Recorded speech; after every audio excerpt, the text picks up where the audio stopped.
అదరగొట్టే కారం రంగు రుచి ఆచి కారం పొడి. మా నాన్న నాకు చేసిన అన్యాయం నేను నా బిడ్డలకు చేయకూడదు అని నిర్ణయించుకుని కష్టపడి సంపాదిద్దాం అనుకున్నా. ఎట్టరా చదువా లేదు. అందుకే ఈ దరిద్రం గుడ్డు పనులన్నీ చేసి కోట్లు కోట్లు సంపాదించా. ఎందుకు? నా బిడ్డలే నాకు ముఖ్యం. వాళ్ళు సుఖంగా ఉండాలి. వాళ్ళ తర్వాత తరాలు తరాలు తరాలు తినేంత సంపాదించాను రా. నా బాధ వాళ్ళకి రాకూడదు. ఇది నా జీవిత జయం. హుస్సేన్ సాగర్ లో ఇల్లు కట్టాలన్నా, చార్మినార్ మీ పేరు మీద రాయించుకోవాలన్నా ఎలాంటి పనైనా చేయించుకోవచ్చు ఆయనతో. ఏంది మరి ఆయన అలా కనిపించట్లేదే? రాసి ఉంటది. అసలు మీరు ఇక్కడికి వస్తున్నారన్న ఇన్ఫర్మేషన్ ఇచ్చింది ఆయన. అందుకే మేము చేసి పెడతాం అన్నాం. ఏం లేదు, డైరెక్ట్ అన్నారు. 5 నిమిషాల్లో డైరెక్ట్ వెళ్ళిపోతున్నారు. నిజంగా నువ్వు ఈ పని చేసి పెడితే నువ్వు అడిగిన కమిషన్ ఇస్తాం. 20%. ఓవా, అప్పుడు 10% అన్నారు కదండి. అప్పుడు 10, ఇప్పుడు 20. మీకు ఓకే అయితే కనుక సాయంత్రం 7:30కి అవర్ స్పైస్ రెస్టారెంట్కి రండి. ఇది పెద్ద బుక్స్ తో పని. మా బాస్ డీల్ చేస్తాడు. ఓకే? ఏమన్నా సుబ్బారావు గారు పొట్లాలు అందినయా?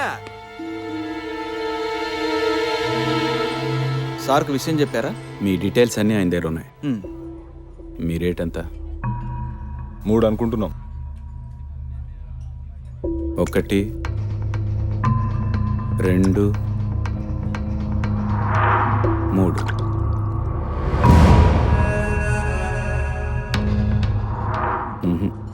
పంచదార సరిపోలేదు. 4 చేసుకో. 4.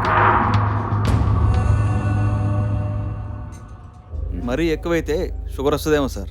మీ పని జరగకపోతే మీకు బీపీ వస్తుంది.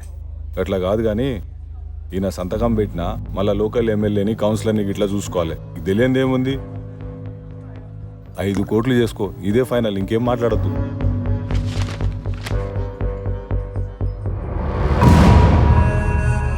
ఆయన కాఫీ తాగాడు. ఇజ్జుండి కదా మేము వచ్చింది. అంటే మీ పని అయిపోయింది. Thank you. మరి క్యాష్ తెచ్చారా? ఇదిగో ఫైల్.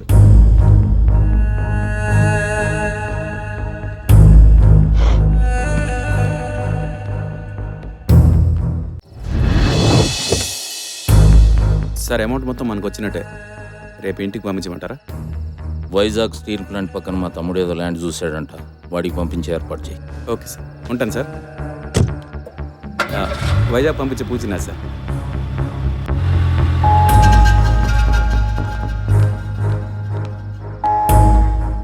ఆయన ఏంటండి ఒక్క సెటిల్మెంట్లో 5 కోట్లు నొక్కేసినోడు ఏదో బెంజ్ కార్లో తిరుగుతాడు అనుకుంటే ఇలా డొక్క కార్లో తిరుగుతున్నాడు. మీకెందుకండి? ఆయన జాగ్రత్తలో ఆయన ఉంటాడు. మీ బాస్ కార్లో వెళ్తా బ్యాలెన్స్ పేమెంట్ ఇమ్మని చెప్పారు. ముందా పని చూడండి. ప్రభుత్వం నీ స్థలాన్ని స్వాధీనం చేసుకుంటుంది సీతయ్య.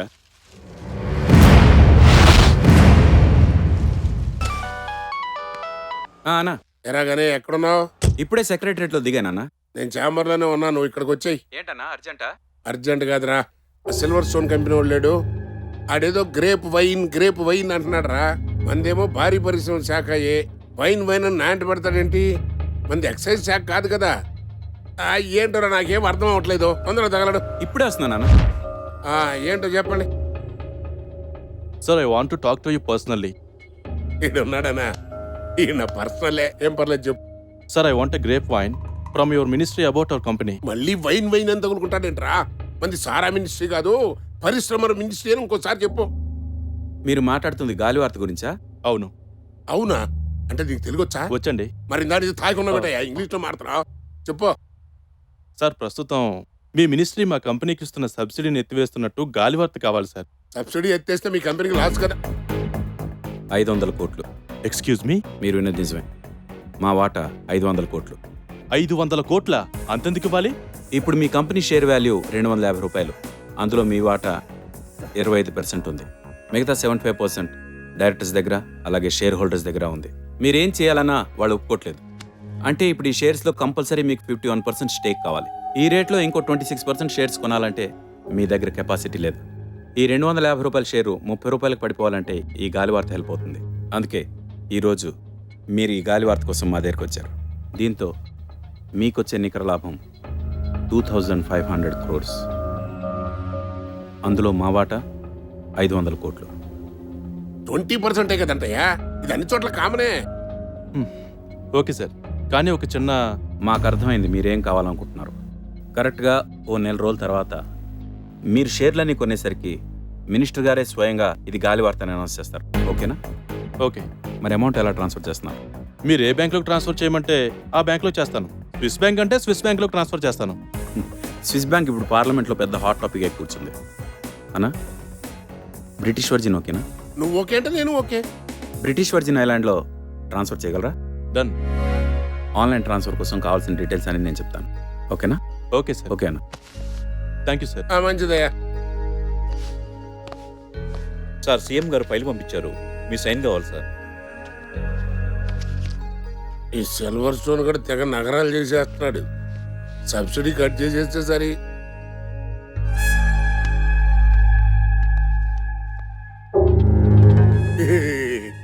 గాలివారు తెలిపోయింది. 500 కోట్లన్నా.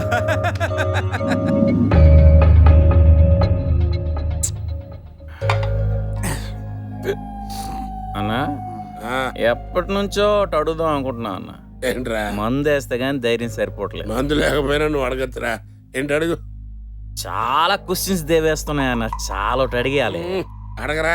ఈ డ్రెస్సులో నువ్వు ఒకసారి 10 ఏళ్ళు వెనక్కి వెళ్ళిపోవు తెలుసా?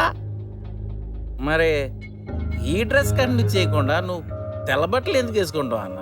మరి సన్నాసి, అన్నా, నాలాంటి వాళ్ళు బయటకు వెళ్ళేటప్పుడు తెల్ల బట్టలు ఎందుకు వేసుకుంటారో తెలుసా? దాని లోపల ఉన్న షండాలపు రంగులు కనపడకూడదని. అన్నా ఇంకొక డౌట్ అన్న. ఇంకెన్ని ఉన్నాయో అలాగా? ఎన్ని వస్తే అన్ని అడిగేస్తాను. ఈరోజు ఫుల్ మూడ్లో ఉన్నా. కక్కు.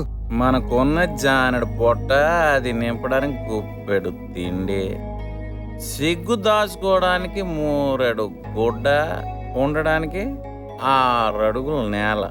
దీనికోసం ఇన్ని వేల కోట్లు గడించి ఏం చేద్దామో నాన్న? పిచ్చాడా, మా నాన్న మాకు సిల్లి గవ్వ కూడా ఇవ్వకుండా, చెప్ప పెట్టకుండా వెళ్ళిపోయాడు రా. నన్ను అనాథం చేశాడు. ఏం చేయాలో తెలీదు. ఆడి శవాన్ని తగలేయడానికి కూడా నా దగ్గర సిల్లి కానీ లేదు. అప్పుడు వచ్చిందిరా శాండాల పాలు వచ్చిన. ఆడి శవాన్ని అమ్మేసి డబ్బు సంపాదించాను అని తగలేశాను.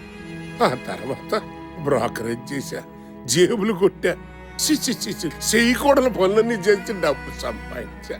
కడుపు నిండిపోయింది. రేయ్, అన్న మదం అన్ని మతాలకి మూలం. మరి కడుపు నిండిపోయింది కదా, ఒక ప్లాట్ఫారం దాంతో కమిట్ అయిపోయా. కమిట్ అయిన తర్వాత అనిపించింది, అమ్మని ఇప్పుడు పిల్లలు పుడితే ఇలా పరిస్థితి ఏంటి అని. మా నాన్న నాకు చేసిన అన్యాయం నేను నా బిడ్డలకు చేయకూడదు అని నిర్ణయించుకుని కష్టపడి సంపాదిద్దాం అనుకున్నా. ఎట్టరా, చదువా లేదు. అందుకే ఈ దరిద్రం గుడ్డు పనులన్నీ చేసి కోట్లు సంపాదించా. ఎందుకు? నా బిడ్డలే నాకు ముఖ్యం. వాళ్ళు సుఖంగా ఉండాలి. వాళ్ళ తర్వాత తరాలు తినేంత సంపాదించాను రా. నా బాధ వాళ్ళకి రాకూడదు. ఇది నా జీవిత జయం. నువ్వు రైట్ అన్నా. నానా, మార్కెట్లో కొత్త రేస్ కార్ ఒకటి వచ్చిందంట, కొనుక్కుంటా నాన్న. అర్పించిన రేస్ కార్ అంటారా? పైన ఎగిరే విమానమే కొనుక్కో. ఆడు కార్ అనగానే ఓకే అనేసావు. మరి నీ పొలకలతో పుట్టిన నన్ను అడగవా? అడుగు. కాదంటే కదా. బాంబేలో రిలయన్స్ వాళ్ళ దగ్గర మంచి అపార్ట్మెంట్లు బుక్ చేశాను, డబ్బులు కట్టాను. అది నన్ను అడగాలంటారా? అడగాల అంట. ఈ డబ్బంతా మీదే. మీదేరా, కానీ నా కొడుకులరా. నువ్వు రైట్ అన్నా. తెలుగు వన్